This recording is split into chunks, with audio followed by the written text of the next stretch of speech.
Me njëherë pas certifikimit të rezultateve, ne filluam takimet për konstituimin e institucioneve.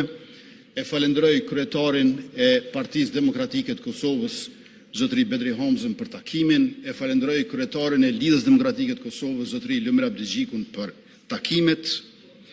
Ato bisedime u pezulluan për shkak të zhvillimeve të brendshme në LDK. Rifillimi i bisedimeve u bë vetëm në këtë javë.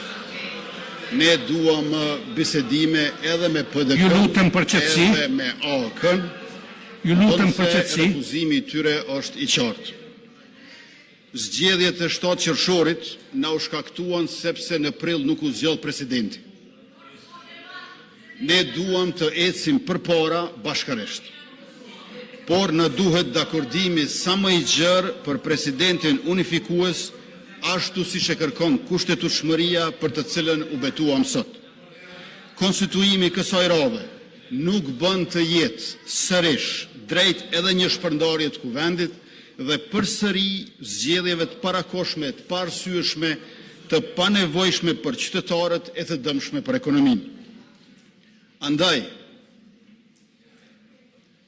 i nderuari kryesues, zotëria Avni Dehari, kërkojmë kohë shtesë që t'u japim shans bisedimeve politike për marrëveshje për president a presidente të re. Ju falenderit.